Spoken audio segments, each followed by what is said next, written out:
प्रामुख्याने railway budget संपूर्ण देशाचं बजेट चाललं आहे आणि याच्यामध्ये आता रेल्वेचं बजेट सुरू आहे आणि ह्या रेल्वेच्या बजेटच्या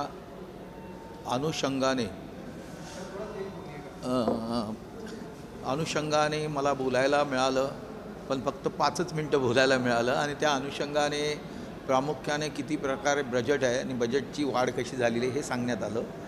त्याच्यानंतर मला जे बोलायचं होतं की कोकणाच्या बाबतीमध्ये कोकणामध्ये रेल्वेचा एकच रूट हे असतं लाईन असल्या कारणाने सिंगल रूटवरती फक्त ती आपली कोकण रेल्वे चालते आणि एखादी गाडी तिकडून येत असेल आणि समोर आली तर ते प्लॅटफॉर्मवर थांबवली जाते आणि तो जो वेळ आहे हा लोकांना वाढू वेळ लागला जातो आणि त्यामुळे कोकण रेल्वे ज्या दौडीने धावली पाहिजे ती धावली जात नाही आणि याच्यासाठी सेकंड ट्रॅकची अत्यंत आवश्यकता आहे. हे मी सकाळच्या पहिल्या प्रश्नामध्ये त्यांना विचारलं होतं. त्यानंतर वंदे भारत देखील त्या इथून धावली पाहिजे की जेणेकरून 2 ट्रॅक झाले तर ती वंदे भारत देखील त्याच्यावर हे होईल आणि त्यावेळेला त्यांनी मला सांगितलं की 5 राज्यांचा हा प्रश्न आहे आणि ती मिळून आपण एक बैठक लावूया. याच्यामध्ये दुसरा आणखीन एक विषय होता की मुंबईला ज्यावेळेला रेल्वे प्लॅटफॉर्म जे वगैरे होतात ती प्लॅटफॉर्मची उंची, त्यानंतर प्लॅटफॉर्मवर होत असलेली अस्वच्छता, ह्या सर्व गोष्टी मला त्या अनुषंगाने बोलायच्या होत्या. त्याच पद्धतीने रेल्वे ज्या पद्धतीने आपले प्लेन म्हणजे एरोड्रॉम जे आहेत ते एरोड्रॉमसारखेच रेल्वे स्टेशन आधुनिकीकरण त्याचं झालं पाहिजे आणि त्या रेल्वेची कनेक्टिव्हिटी आता जी मेट्रो आपली होते 6 आणि 7 आणि 3 तर ती मेट्रोची कनेक्टिव्हिटी ही रेल्वेला आली पाहिजे आणि त्या मेट्रोची कनेक्टिव्हिटी ही एअरपोर्टला देखील जोडली पाहिजे. म्हणजे मी बनवू शकेन की आमच्या इथे 6 आणि 7 जोगेश्वरीला 6 आणि 7 ही छेदून जाते जोगेश्वरी विक्रोळी लिंक रोडवरती आणि ती छेदून गेलेली ती ट्रेन ही आमच्या इथे MIDCच्या इथं 3 नंबरची जी RH कॉलनीला जी ट्रेन जाते ती तिला जर कनेक्टिव्हिटी त्याला दिली तर ती कनेक्टिव्हिटी एअरपोर्टवरनं VTपर्यंत जाऊ शकते आणि या बाजूने वेस्टर्न सबला बोरिवलीपर्यंत आणि जोगेश्वरी वेस्टपर्यंत ती जाऊ शकते. तर अशा पद्धतीने जर कनेक्टिव्हिटी झाली म्हणजे रेल्वे, मेट्रो आणि एअरपोर्ट ही जर कनेक्टिव्हिटी झाली तर लोक ही लवकरात लवकर पोचू शकतील आणि जी आपल्या गाड्यांची जी गर्दी होते ती देखील निघून जाईल. अशा पद्धतीने होतं. त्यानंतर अनेक ट्रेन कोकणासाठी वाढवून पाहिजे होत्या, त्याच्याबद्दल देखील मी चर्चा केली होती, परंतु मला ते सर्व विषय काही मांडता आले नाही त्या 5 मिनटामध्ये.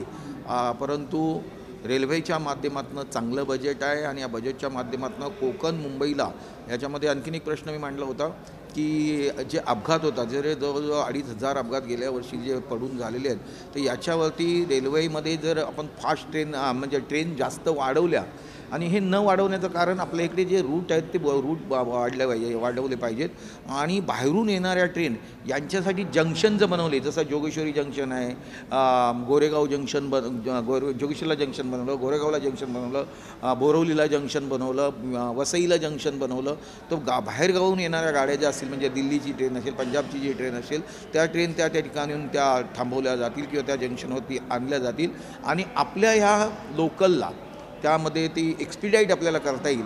तर अशा पद्धतीची माझी मागणी होती आणि त्या पद्धतीचं मी बोलण्याचा त्या ठिकाणी लोकसभेमध्ये प्रयत्न केलेला आहे.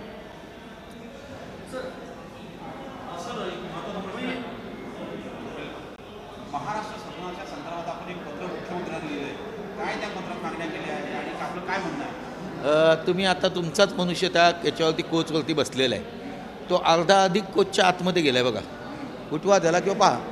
तर ही जे फर्निचर आहे तुमचं बसायची जागा आहे किंवा काय आहे ह्या चांगल्या तरी पाहिजेत.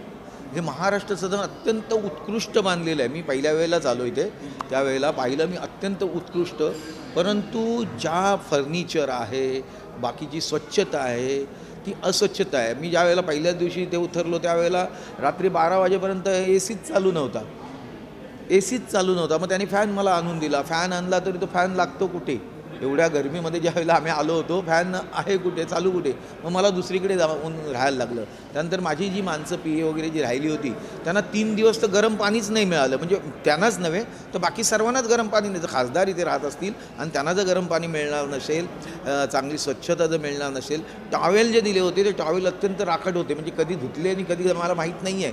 चादरी ज्या होत्या त्या अत्यंत खराब होत्या आणि त्या बिछाण्यावरती ज्यावेळेला आपण झोपतो त्यावेळेला अर्धा मनुष्य झाला. तर मला सायटिक आहे, तर सायटिकाचा मनुष्य त्याच्यावरती झोपला जा तर दुसऱ्या दिवशी तो उठूच शकत नाही, अशी ती बिछाणे. तर ह्या ज्या फर्निचर वगैरे ज्या गोष्टी आहेत त्या इथल्या जे कोण व्यवस्थापक आहे किंवा मॅनेजर कोणी असतील यांनी पाहिल्या पाहिजे ना. महाराष्ट्र सदन ही चांगली वास्तू बनलेली आहे, ती चांगली कशी राहील, चांगली कशी ठेवली जाईल याच्याकडे पाहिलं पाहिजे. त्याच पद्धतीने जेवणाच्या बाबतीमध्ये त्यांना काहीच सांगितलं तरी ते खूप वेळाने येतं, थंड यायचं. म्हणजे एकाच दिवसामध्ये मला जो अनुभव आला तो हे करतो आहे. आणि ती क्वालिटी नाही आहे. प्लस प्राईज जी बघितली ती प्राईज ही देखील अति आहे. म्हणजे आम्ही जे नागपूरच्या ह्याच्यामध्ये कॅन्टीनमध्ये जेवायचो ती आणि इथले प्राईज हे देखील अत्यंत डिफरन्स आहे ना. तर महाराष्ट्र सदनावरती महाराष्ट्र शासन जर खर्च करतं आहे तर ते चांगल्या तऱ्हेने जर खर्च करते तर त्याच्यावरनं आउटपुट जे निघालं पाहिजे, जे सर्व खासदारांना किंवा ते महाराष्ट्र सदनामध्ये राहणाऱ्या सर्व लोकांना ते मिळालं पाहिजे. लोकसभा निवडणुकीमध्ये सर जे काही झालं त्यानुसार अमोल कीर्तीकर यांनी जी याचिका दाखल केली आहे त्यानंतर उच्च न्यायालयानं तुम्हाला समन्स बजावलेला आहे आणि 2 सप्टेंबरला हजर राहण्यास सांगितलं. नाही, असं काय मला कुठलंही आलं नाही. पण कोणी अशी केस करू शकतो. अशा अनेक महाराष्ट्रामध्ये किंवा देशामध्ये अनेक जण अशा आपला जो रायवल असतो, समोरचा विरोधी जिंकलेला असतो त्याच्या विरोधात करतात.